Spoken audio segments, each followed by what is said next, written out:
مسلک اعلی حضرت نعرہ تکبیر نعرہ رسالت زندہ باد زندہ باد۔ آج کی مائیں بھی اگر اپنے بچوں کو گانا فلمی سٹوری اور سیریل نہ دکھائیں بلکہ انہیں آپ قرآن پڑھ کر کے سنائیں نبی پہ درود پڑھ کر کے سنائیں تو میرا ایمان یہ کہتا ہے آپ کا بیٹا گرچہ غوث اعظم نہ بن پائے لیکن غلام غوث بن سکتا ہے غلام غریب نواز بن سکتا ہے غلام اعلیٰ حضرت بن سکتا ہے غلام مفتی اعظم بن سکتا ہے غلام سید سالار بن سکتا ہے غلام صابر کلیر بن سکتا ہے غلام وارث ڈیوا بن سکتا ہے غلام مفتی اعظم بن سکتا ہے غلام تاج الشریعہ بن سکتا ہے اور جب آپ کا بیٹا غلام تاج الشریعہ ہو جائے گا اور جب اس دور میں کوئی مسلک اعلیٰ حضرت پہ چھیٹا کشی کرے گا کوئی نبی کے علم غیب کا انکار کرے گا کوئی نبی کے تصرفات کا انکار کرے گا کوئی نبی کے معجزات کا انکار کرے گا کوئی جب عرس کو ناجائز و حرام کہے گا کوئی جب میلاد کو ناجائز و حرام کہے گا تو آپ کا بیٹا اپنے سینے کو ٹھوک کر کے اور کھڑا ہو جائے گا اور اعلیٰ حضرت کی زبان میں یہ کہتا ہوا نظر آئے گا ہشتگ ڈالیں گے ہم مثل فارس نجد کے یہ گرا کے جائیں گے اور یہ کہتا نظر آئے گا دشمنی احمد پہ شدت کیجئے ملحدوں کی کیا مروت کیجئے خیز میں چل جائے بے دینوں کے دل یا رسول اللہ کی کثرت سبحان اللہ نعرہ تکبیر پڑھ کر بولے نعرہ تکبیر نعرہ رسالت مسلک اعلی حضرت عرس مقدس نعرہ تکبیر نعرہ رسالت۔ لوگوں کو اپنے بچوں کو صحیح تعلیم دو اپنے بچوں کو نماز پڑھنے کی ترغیب کرو اپنے بچوں کو صحیح ڈھنگ بتاؤ اپنے بچوں کو اچھا راستہ بتاؤ آج لوگ عالم تو یہ ہے کہ آج یہ اللہ کے ولی کے مزار کو آپ دیکھ رہے ہیں کیا یہ ایسے ولی بن گئے ہیں نہیں بلکہ انہوں نے بڑی جفا کشی کیا ہے کبھی ان کی نمازیں نہیں ترک ہوتی تھی کبھی یہ سود اور بیاس کے قریب نہیں جایا کرتے تھے کبھی یہ شراب اور جوا بازی کے قریب نہیں جایا کرتے تھے لیکن آج ہم اپنے آپ کو مسلمان بھی کہہ رہے ہیں اور ہمارا 50% مسلمان نوجوان میخانوں پہ لائن لگا کے کھڑا ہے شراب کی باٹلوں کو خریدنے کے لیے اے غیور مسلمانوں آج میں پیغام آپ کو دے کر کے یہ جانا چاہتا ہوں آج جس دلدل میں قوم مسلم پھنستی ہوئی نظر آ رہی ہے آج مسلم نوجوان اپنے لبوں سے شراب کی باٹل کو لگا لیا ہے میں آپ سے پوچھنا چاہتا ہوں کہ آپ نے نبی کا کلمہ اسی لیے پڑھا تھا کہ اسی زبان سے آپ نبی کا کلمہ پڑھتے ہو اسی زبان سے اپنے آپ کو کہتے ہو کہ مسلمان ہیں اسی زبان سے کہتے ہو کہ نبی کے وفادار ہیں اسی زبان سے کہتے ہو یا حسین المدد کبھی نام کبھی وقت آتا ہے تو کبھی حسین کا نعرہ لگاتے ہو کبھی امام حسن کا نعرہ لگاتے ہو کبھی امام علی اکبر کا نعرہ لگاتے ہو کبھی غوث کا نعرہ لگاتے ہو میں آپ سے پوچھنا چاہتا ہوں کہ آج لوگ شراب خانوں پہ جا کر کے لائن لگا کے کھڑے ہیں سنو میرے آقا کا پیغام ہے کہ شراب کا ایک قطرہ پیشاب کے 70 قطروں کے برابر ہے اللہ اللہ اللہ اللہ شراب کا ایک قطرہ پیشاب کے 70 قطروں کے برابر ہے آج ایک ڈاکٹر کہہ دے آپ یہ چیز مت کھائیے گا ورنہ آپ کے لیے بہتر نہیں ہے آپ بیمار پڑ جائیں گے یار میرے نبی نے فرمایا ہے اللہ اللہ آمینہ کے لال نے فرمایا ہے اور نبی کا قول وما ينطق عن الهوى ان هو الا وحی یوحى رسول پاک تو کچھ نہیں کہتے وہی کہتے ہیں جو نبی پہ وحی کی جاتی ہے آقا فرماتے ہیں شراب کا ایک قطرہ پیشاب کے 70 قطروں کے برابر ہے آج جو شراب پی رہا ہے اس سے کہا جائے کہ تو خود اپنا پیشاب ایک قطرہ پی لے اللہ نہیں پینے کے لیے تیار ہوگا لیکن شراب کے جام باٹل کو اپنے منہ سے لگا کر کے جام سے جام ٹکرا کر کے پیتا نظر آ رہا ہے یار قوم مسلم ذرا ہوش کا ناخن تو لے ہم کس دلدل میں پھنسے جا رہے ہیں آج لوگوں کے اندر ریہن سودی بیاج سود خوری کرنا جوا بازی کرنا عام ہو گیا ہے سنو آج اپنے نبی کا پیغام سنو آمینہ کے لال کا پیغام سنو مدینے کے تاجدار کا پیغام سنو انیس الغریبین آقا کا فرمان سنو مراد المشتاقین داتا کا پیغام سنو میرے آقا فرماتے ہیں سود کا 1 روپیہ کھا لینا 36 مرتبہ زنا کرنے کے مترادف ہے اللہ اللہ اللہ اور آپس میں مسلمان ریہن بھی لیتے ہیں آج اگر کسی کے گھر میں شادی ہے تو شادی ہو، اگر بیٹی کی شادی ہے، وہ غریب ہے، اگر وہ شادی نہیں کر سکتا، آپ کے دروازے پہ گیا، بھائی آپ ذرا میری لیے تھوڑی سی مدد کر دیں، 20,000 روپیہ دے دیں، میں اپنی بیٹی کا نکاح کر دوں، اللہ اکبر، تو آپ کیا کہتے ہیں کہ آپ کا جو وہ 1 بیگھہ کھیت ہے نا، آپ مجھ کو دے دیں، میں ریہن کے طور پہ آپ کو 20,000 روپیہ دے دوں گا۔ یار آپ کہاں بھٹکتے نظر آ رہے ہیں؟ یہ کوئی اور مانگنے نہیں آیا ہے، آپ کا بھائی مانگنے آیا ہے، آپ کا پڑوسی مانگنے آیا ہے، آپ کا ایمانی بھائی مانگنے کے لیے آیا ہے۔ آج اس سے آپ سودی لین دین کرتے نظر آ رہے ہیں، اور عالم یہ ہے کہ ہم اس سے سود کے لیے اسے آمادہ کر رہے ہیں۔ اب وہ آدمی مجبور ہو کر کے اس پہ وہ ہاں بھر لیتا ہے۔ میں آپ سے پوچھنا چاہتا ہوں، میرے آقا فرماتے ہیں ایک مسلمان جب ایک مسلمان کے لیے اپنے قدم کو بڑھاتا ہے، اس کی مدد کے لیے، میرے آقا فرماتے ہیں ادھر وہ اپنے جیب میں اس کی مدد کرنے کے لیے اپنے ہاتھ کو ڈالتا ہے، ادھر اللہ تبارک و تعالی اس کے نامہ اعمال میں نیکیوں کا ذخیرہ سبحان اللہ سبحان اللہ، زندہ باد زندہ باد۔ میرے آقا فرماتے ہیں کہ جب کوئی اپنے بھائی کی مدد کرتا ہے اور جب ایک قدم کو بڑھایا اور اس کے ہاتھ میں اس کی نصرت ہو گئی تو اللہ اس کے یعنی مدد کرنے والے اور جہنم کے درمیان 7 خندقیں کھود دیتا ہے۔ کتنی 7 خندقیں کھود دیتا ہے۔ اس کی مسافت کتنی ہے؟ جتنا فاصلہ زمین اور آسمان کے درمیان ہے۔ ایک خندق سے دوسرے خندق کے مابین کتنا فاصلہ ہے؟ جتنا زمین و آسمان کے درمیان فاصلہ ہے۔ اب آپ اندازہ لگائیں، جس کے لیے 7 خندق کھود دی گئی ہو، جس کے اور جہنم کے درمیان جس کا فاصلہ زمین سے لے کر کے آسمان تک ہو، تو وہ جہنم میں کیسے جائے گا؟ آج تو عالم یہ ہے کہ ہم ایک دوسرے کی غیبت کرتے بھی نظر آ رہے ہیں، ایک دوسرے کی برائی کرتے نظر آ رہے ہیں، سود کھوری کرتے نظر آ رہے ہیں۔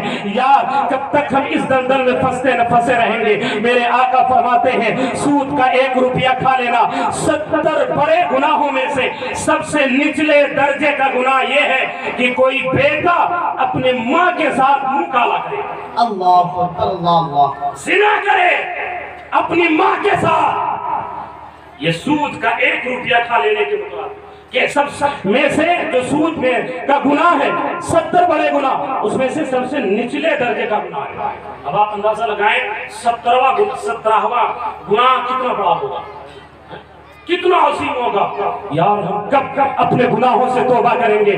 کب ہم اپنے گناہوں سے توبہ کر کے اور بارگاہ لم یزل میں اپنے پیشانی کو جھکا دیں گے؟ اللہ فرماتا ہے فلا تخافوہم وخافونی ان کنتم مومنین، تم کسی سے نہیں مجھ سے ڈرو اگر سچے پکے مومن ہو۔ لیکن عالم یہ ہے کہ آج صدائے توحید بلند ہوا کرتی ہے، ہم اپنے بچوں میں لگے ہیں، کاروبار میں لگے ہیں، ٹی وی اور ویسیار میں لگے ہیں، دوستوں کے ساتھ بیٹھ کر کے ہوٹل بازی کرتے نظر آ رہے ہیں۔ اے لوگوں، آج ظالم طاغوتی طاقتیں تم کو اپنے ظلم و تشدد کا نشانہ بناتی نظر آ رہی ہیں۔ آج بھی اگر تم نمازوں کی پابندی کر لو، اپنی پیشانی کو بارگاہ رب العزت میں جھکا دو، تم ادھر پیشانی جھکاؤ گے، ادھر ساری دنیا کو رب کائنات تمہارے قدموں میں اٹھا کر کے ڈال۔ نعرہ تکبیر، نعرہ رسالت، نعرہ رسالت، علماء اہل سنت، علماء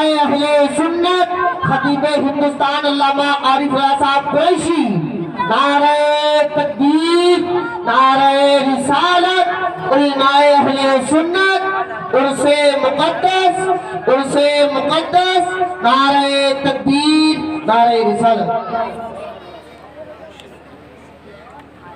آپ دیکھیں ممبر رسول پہ مصدر علم و حکمت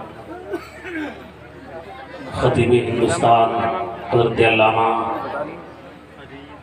مفتی عارف صاحب قبلہ مقدس اللہ العالی تشریف فرمائیں۔ بس میں بمشکل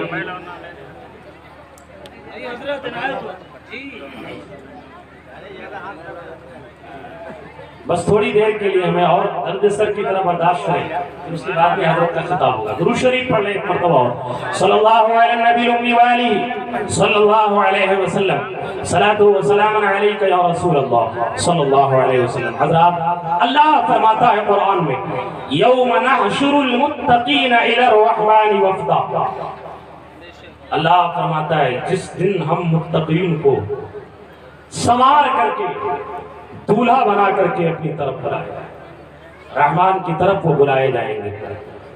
تو دولہا کون بنائے جائیں گے؟ جو متقی ہیں، جو پرہیزگار ہیں، نماز روزے کے پابند ہیں، تمام تر منہیات شرعیہ سے وہ منزہ ہیں، طیب و طاہر ہیں، دولہا بنائے جائیں گے۔ وہ میرے غوث دولہا بنائے جائیں گے، میرے غوث دولہا بنائے جائیں گے، دولہا بنائے جائیں گے میرے غریب نواز، دولہا بنائے جائیں گے میرے صابر کلیت، دولہا بنائے جائیں گے سرکار مخدوم اشرف جہانگیر سمنانی، دولہا بنائے جائیں گے سرکار سید سالار مسعود غازی، دولہا بنائے جائیں گے میرے اعلیٰ حضرت، دولہا بنائے جائیں گے میرے مفتی اعظم، دولہا بنائے جائیں گے سرکار تاج الشریعہ۔ اور جب یہ دولہا بنائے جائیں گے اور جب ان کو اچھا دولہا کا عالم کیا ہوتا ہے؟ جب تک دولہا بارات میں نہ آ جائے تب تک باراتیوں کو کچھ ملتا نہیں ہے،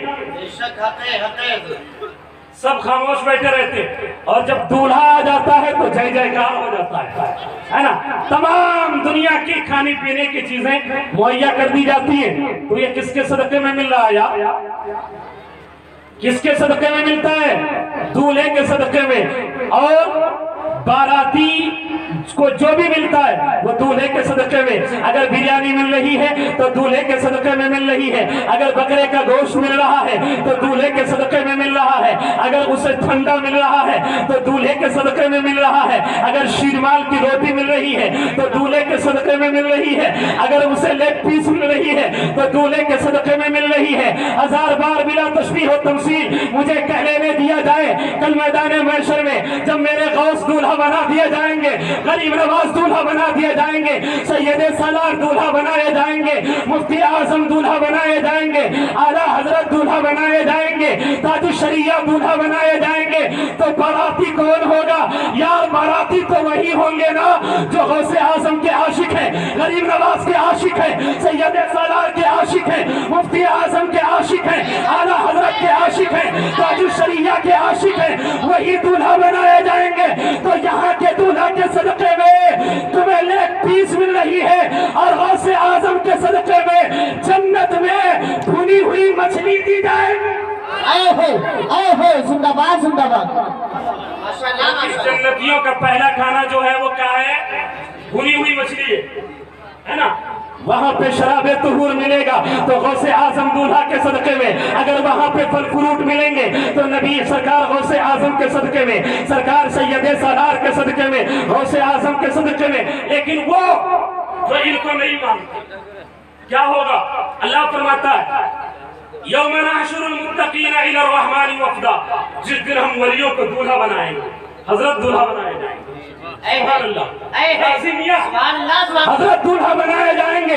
اور جب یہ دولہا بنائے جائیں گے اور جب ان کی کرسی لگے گی تو ہم دیکھیں گے یہ غازی میاں ہیں جن کا ہم پٹھانم پورہ میں عرس منا رہے تھے، تو میرے غازی میاں بھی تمہیں اشارہ کر دیں گے، ہاں ہاں آؤ آج میرے صدقے میں تم بھی میرے ساتھ چلو۔ کیونکہ منطق میں نسبت کس کو کہتے ہیں؟ دو چیزوں کے درمیان لگاؤ کو نسبت کہتے ہیں، دو چیزوں کے درمیان لگاؤ کو نسبت کہتے ہیں۔ تو اب ہماری ان سے نسبت ہے نا، تو غوث اعظم غریب نواز سید سالار مسعود غازی میرے اعلیٰ حضرت مفتی اعظم و تاج الشریعہ و سرکار غازی، جب یہ دولہا بنائے جائیں گے ہم تو ان کے چڑھوں میں چلے جائیں گے، ہم تو ان کے دامن کرم میں چلے جائیں گے۔ لیکن وہ جو نہیں مانتے ان کے بارے میں کیا ہے؟ آگے خود آگے اللہ ارشاد فرما دیتا ہے نا، وَنَحْشُرُ، آگے اللہ ارشاد فرماتا ہے وَنَسُوقُ الْمُجْرِمِينَ إِلَى جَهَنَّمَ وِرْدًا، اور مجرمین کو پیاسا ہانکا جائے گا۔ تو جو انہیں نہیں مانتے ہیں، جو غوث اعظم کو نہیں مانتے ہیں، جو سید سالار کو نہیں مانتے ہیں، جو اعلیٰ حضرت کو نہیں مانتے ہیں، جب ان کی کرسیوں کو دیکھیں گے اور انہی کے سامنے سے جب ان مجرموں کو، ان جہنمیوں کو جب ہاتھ کر کے فرشتے کوڑے سے مار کر کے لے کر کے جائیں گے اور یہ جب دیکھیں گے، ارے یہ تو غوث اعظم بنے، ارے یہ تو غازی پاک دلہا بنا دیے گئے، ارے یہ تو غازی میاں دلہا بنا دیے گئے، تو فرشتے کہیں گے اب کیا دیکھتا ہے، وہاں تو نہیں مانتا تھا، یہاں دیکھ کر کے اقرار کر رہا ہے، انہیں ہنٹر مار کر کے جہنم میں رسید کر دیا۔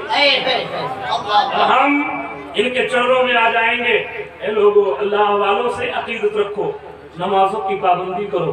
ان لوگوں نے کبھی نمازوں کو چھوڑا نہیں ہے۔ میرے آقا فرماتے ہیں جو ایک وقت کی نماز جان بوجھ کر کے چھوڑ دے، من ترک الصلاۃ متعمدا فقد کفر، جو جان بوجھ کر کے ایک وقت نماز چھوڑ دے ایک وقت کی، وہ کافر ہو جائے گا۔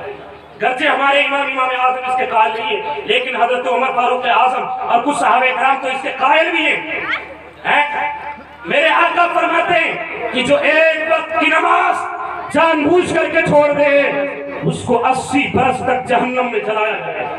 اللہ اکبر، اللہ اکبر۔ یار ہمارے اعمال کھل کر کے آئیں گے۔ رب فرماتا ہے فَمَن يَعْمَلْ مِثْقَالَ ذَرَّةٍ خَيْرًا يَرَهُ وَمَن يَعْمَلْ مِثْقَالَ ذَرَّةٍ شَرًّا يَرَهُ، جو ذرہ برابر نیکی کرے گا وہ بھی اس کو دیکھے گا، جو ذرہ برابر برائی کرے گا وہ بھی اس کو دیکھے گا۔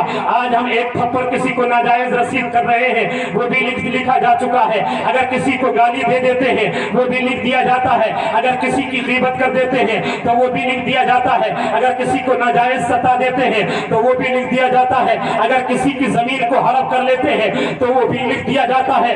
بس میرے آقا صلی اللہ علیہ وسلم فرماتے ہیں جو کسی کی ایک بالشت زمین ناجائز قبضہ کر لے تو اسے 7 زمین کا طوق بنا کر اس کے گلے میں ڈال دے۔ اور آج تو بگہے کا بگہا ہڑپ کر رہے ہیں، میڑ کاٹتے ہیں، سنتر کاٹتے نظر آتے ہیں۔ یار اتنے سے کیا ہو جاتا ہے؟ میرے آقا فرماتے ہیں جو کسی کا 1 روپیہ ناجائز کھا لے، کل اس کے اوپر ایک ایسا ہتھوڑا پڑے گا کہ وہ تحت الثری میں جا کر کے رکے گا۔ اے لوگوں یہ ناجائز کام چھوڑ دو، نماز روزے کی پابندی کر لو۔ آج ظالم طاغوتی طاقتیں تمہیں اپنے قد میں ظلم و تشدد کا نشانہ بنا رہی ہیں۔ کیا وجہ ہے؟ کہیں ہماری مساجد توڑی جا رہی ہے، کہیں خانقاہ توڑی جا رہی ہے، کہیں ہمارے گھر جلائے جا رہے ہیں۔ آج کیا وجہ ہے کہ ہم نے اپنے اسلاف کے نقوش اقدام کو چھوڑ دیا ہے؟ اسی وجہ سے آج ہمارے اوپر یہ ظلم و بربریت کے ساتھ پیش آ رہے ہیں۔ اب بھی اگر ہم اپنے اسلاف کے نقوش اقدام یعنی ان کے قدموں کے نقوش کو اپنا لے تو یہ ظالم طاغوتی طاقتیں تمہارے قدموں کو چومتی نظر آئیں۔ لیکن شرط ہے کہ ہم ان کے نقوش اقدام کو اپنا لیں۔ آج ہمارا ایک نوجوان جو ہے ایک بری لعنت میں پھنسا ہے۔ میں ایک بات بتا کے ایک حدیث پڑھ کے میں اپنی گفتگو ختم کرتا ہوں۔ آج لوگ کہتے ہیں کہ عرس کیوں منایا جاتا ہے؟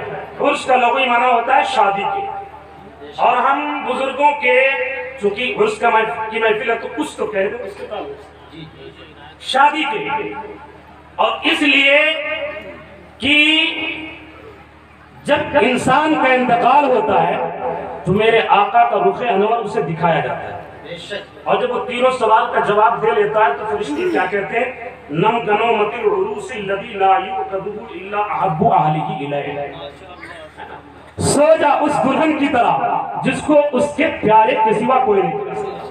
ہم بزرگوں کے وصال کی تاریخ میں اسی وجہ سے ان کا جشن مناتے ہیں، ان کی بارگاہ میں خراج عقیدت پیش کرتے ہیں کہ آج کی تاریخ میں انہوں نے اپنے آقا کا دیدار کیا اور یہ ہم پر خوش ہو جائیں گے۔ اگر انہوں نے ہاتھ کو اٹھا دیا تو بیڑا پار ہو جائے گا۔ ایک حدیث سنیں، آج ہم قبروں پہ پھول ڈالتے ہیں، ایسالِ ثواب کرتے ہیں۔ ان 2 مسائل کا میں اظہار کر کے پھر میں اپنے گفتگو کو ختم کر دوں۔ حدیث پاک سن لیں، میرے آقا فرماتے ہیں جلیل القدر صحابی حضرت عبداللہ ابن عباس سے یہ حدیث مروی ہے، سید المفسرین ہے۔ حدیث پاک سن لیں، عن ابن عباس قال مر النبي صلى الله عليه وسلم على قبرين فقال إنهما يعذبان وما يعذبان في كبير أما هذا فكان لا يستنزه من البول وأما هذا فكان يمشي بالنميمة ثم دعا بأصيب رطب فشقه باثنين ثم غرس على هذا واحدا وعلى هذا واحدا وقال لعله يخفف عنهما ما لم ييبسا. یہ حدیث شریف آپ مشکات شریف میں بھی دیکھ سکتے ہیں، نسائی شریف میں بھی دیکھ سکتے ہیں، بخاری شریف میں بھی دیکھ لیں، مسلم شریف میں بھی دیکھ سکتے ہیں. میں نے الفاظ جو پڑھے ہیں یہ ابو داؤد شریف کے، میں نے متن حدیث جو پڑھی ہے یہ ابو داؤد شریف کی ہے. حضرت عبداللہ ابن عباس کہتے ہیں میں نبی کے ساتھ میں تھا صلی اللہ علیہ وسلم، سرکار کا گزر دو قبروں سے ہوا.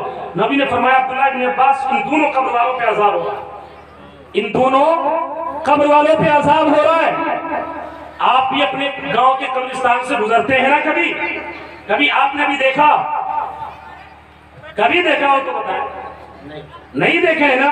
لیکن باہر میرے آقا کی نگاہ نبوت، میرے آقا دیکھ رہے ہیں کہ ان دونوں قبر والوں پہ عذاب ہو رہا ہے. تبھی تو اعلیٰ حضرت فرماتے ہیں اور کوئی غیر کیا تم سے نہا ہو بھلا جب نہ خدا ہی چھپا تم پہ کروڑوں درود. میرے آقا فرماتے ہیں عبداللہ ابن عباس ان دونوں قبر والوں پہ عذاب ہو رہا ہے اور کوئی بڑی بات کی وجہ سے نہیں. اما ھذا فکان لا یستنزہ من البول، یہ ھذا یہ قریب کے لیے آتا ہے عربی میں، یہ پڑھا لکھا مجمع موجود ہے. نبی نے قبر کے قریب کھڑے ہو کر کے فرمایا یہ لا یستنزہ من البول، پیشاب کی چھیٹ سے نہیں. اور آج کا نوجوان کسی جنس پہن لیا، کھڑے ہو کے پیشاب کر رہا ہے. سیٹیں کہاں آ رہی ہیں؟ تمہارے اوپر آ رہی ہیں. اسی لیے حکم دیا گیا ہے کہ جو زمین آگے سخت ہو اور آگے بھاری ہو اس زمین پہ پیشاب نہ کیا جائے کیونکہ چھیٹیں اوپر آئیں گی. آقا فرماتے ہیں یہ پیشاب کی چھیٹ سے نہیں بچتا تھا. وَأَمَّا هَذَا فَكَانَ يَمْشِي بِالنَّمِيمَةِ، اور یہ چغل خوری سے نہیں بچتا تھا. اب آج دیکھا جاتا ہے ہماری ماں اور بہنوں میں بھی چغل خوری بڑی عام ہو گئی. ہم ایک دوسرے کی غیبت بھی کرتے ہیں، کبھی ان کی برائی، کبھی ان کی برائی. کبھی چار عورتیں بیٹھتی ہیں تو کبھی اس عورت کی برائی، کبھی اس عورت کی برائی، کبھی کسی کی برائی. لیکن اے میری ماں اور بہنوں، آج یہ پیغام لے کر کے جاؤ کہ آج سے کسی کی غیبت نہیں کریں گی. میرے آقا فرماتے ہیں کہ غیبت کرنا یہ زنا سے بھی بے بدتر گناہ ہے اور یہ حقوق العباد میں سے. جب تک جس کی غیبت کی گئی ہو وہ معاف نہیں کرے گا آپ منزہ نہیں ہو سکتے، آپ پاک نہیں ہو سکتے. اسی سے معافی مانگیں گے تبھی آپ کا یہ گناہ معاف ہوگا. میرے آقا نے ایک مرتبہ لوگوں کو ایک روزہ رکھنے کا حکم دیا. ایک بات سن لیں، اور نبی نے فرمایا سارے لوگ مجھ سے اجازت لے کر کے افطار کریں. سارے لوگ آئے شام کے ٹائم، افطار کے ٹائم، اور اجازت لیتے گئے، افطار کرتے گئے. ایک آدمی آیا، سرکار میرے گھر میں 2 عورتوں نے روزہ رکھا ہے، اجازت دے دے. میرے آقا نے فرمایا انہوں نے روزہ رکھا ہی نہیں. اللہ، اس نے کہا سرکار میں نے انہیں کھانا کھاتے نہیں دیکھا، میں نے انہیں پانی پیتے نہیں دیکھا. میرے آقا نے فرمایا کہ انہوں نے روزہ رکھا ہی نہیں ہے، انہیں بلایا جائے. جب وہ بلائی گئی میرے آقا نے فرمایا ان سے کہا جائے کہ یہ اپنے منہ میں انگلی ڈال کر کے اور قے کریں، پلٹی کریں. جب ان دونوں عورتوں نے پلٹی کیا ہے تو ان کے منہ سے گوشت خون کا بستہ خون گرتا ہے اور وہ گوشت کے لتڑے گرتے ہیں. میرے آقا نے فرمایا اے نوجوان، میں نے کہا تھا نا ان دونوں عورتوں نے روزہ نہیں رکھا ہے. نوجوان عرض کرتا ہے سرکار کس اعتبار سے؟ میرے آقا فرماتے ہیں ان دونوں نے ظاہراً تو کچھ نہیں کھایا ہے لیکن پورے دن بیٹھ کر کے ایک دوسرے کی غیبت کیا ہے. اور غیبت کرنا یہ بڑے بھائی کا کہ گوشت کو کھانے کے مترادف ہے. تو جو اپنے بھائی کے گوشت کو کھا لے وہ روزے سے کیسے ہو سکتی ہے؟ اللہ. میرے آقا فرماتے ہیں اما ھذا فکان یمشی بالنمیمہ، یہ چغل خوری کرتا تھا. پھر نبی نے کیا کیا؟ ثم دعا بعصب رطب، پھر نبی نے کھجور کی ایک ٹہنی منگائی، ایک شاخ منگائی. فشقہ باثنین، پھر 2 حصوں میں گاڑ دیا. فار دیا، دو حصوں میں فار دیا، ثم غرس علی هذا واحدہ وعلی هذا واحدہ، پھر ایک ایک حصہ ایک ایک قبر پہ گاڑ دیا، اور آقا فرماتے ہیں وقال لعلہ یخفف عنہما ما لم یلبسا، نبی فرماتے ہیں جب تک یہ دونوں ٹہنیاں ہری رہیں گی ان کے عذاب میں کمی ہوتی رہے گی۔ ماشاءاللہ سبحان اللہ۔ اب کچھ لوگ کہتے ہیں قبروں پہ پھول کیوں ڈالتے ہو؟ آج جو ہم قبروں پہ بیری کی ڈالی رکھتے ہیں اسی حدیث سے اس کا ثبوت ملتا ہے۔ اگر کیونکہ نبی نے فرمایا جب تک یہ دونوں ٹہنیاں ہری رہیں گی ان کے عذاب میں کمی ہوتی رہے گی، کیا مطلب جو تر چیز ہوتی ہے وہ رب کی تعریف بیان کرتی ہے، اور جب تک وہ رب کی تعریف کرتی رہے گی اللہ ان کے عذاب میں کمی فرماتا رہے گا۔ اسی سے قبروں پہ پھول ڈالنے کا بھی مسئلہ نکل آیا اور کا استنباط ہوتا ہے، اور اسی سے میرے آقا کا علم غیب بھی ظاہر ہوتا ہے، اور اسی سے ایصال ثواب کے مسئلے کا بھی استنباط ہوتا ہے۔ میرے آقا صلی اللہ علیہ وسلم کا علم غیب بھی ظاہر ہوتا ہے، اور اسی سے ایصال ثواب کا مسئلہ بھی حل ہو جاتا ہے۔ نعرہ تکبیر، نعرہ تکبیر، نعرہ رسالت، نعرہ رسالت، سیدہ صاحب میاں صاحب کی بلا، سیدہ صاحب میاں صاحب کی بلا۔ کرنار کے شہزادے ہیں، یہ وہ خاندان ہے کہ جن کے بارے میں اعلیٰ حضرت نے جب قلم اٹھایا ہے تو نہ اپنے دادا کی تعریف کیا، نہ اپنے باپ کی تعریف کیا، نہ اپنی ماں کی تعریف کیا ہے، نہ اپنے خاندان والوں کی تعریف کیا ہے، بلکہ امام اہل سنت نے جب اپنے قلم کو اٹھایا ہے تو یہی اعلیٰ حضرت لکھتے ہیں یا رسول اللہ تیری نسل پاک میں ہے بچہ بچہ نور کا، تو ہے عین نور تیرا، سب گھرانہ نور کا، نور کی سرکار سے پایا تو شالہ نور کا، ہو مبارک تم کو ذوالنورین جولا نور کا، واہ کیا جود و کرم ہے شہ بتہا تیرا، نہیں سنتا ہی نہیں مانگنے والا تیرا، فرش والے تیری شوکت کا علو کیا جانے، اس روا عرش پہ اڑتا ہے فریرہ تیرا، یا صاحب الجمال و یا سید البشر من وجہک المنیر لقد نویر القمر لا يمكن الثناء كما كان حقه بعد از خدا بزرگ، تو یہ قصہ مختصر ہزار بار بشویم دہن سے مشکو گلاب ہنوز نامے تو گفتن کمال بیدبیس، یک روز سے کہنے لگے جبریل سے شاہ امم تم نے تو دیکھا ہے کہیں بتلاؤ تو کیسے ہیں ہم، کی عرض یہ جبریل نے اے مہجبی تیری قسم آفا کہا گردیدہ ام مہر بوتا ورزیدہ ام بسیار خوبہ دیدہ ام، لیکن تو چیزیں دیگری استغفر اللہ ربی من کل ذنب واتوب الیہ اشہد ان لا الہ الا اللہ واشہد ان محمدا عبدہ ورسولہ استغفر اللہ ربی من کل ذنب واتوب الیہ لا الہ الا اللہ محمد رسول اللہ صلی اللہ علیہ وسلم وما علینا الا البلاغ۔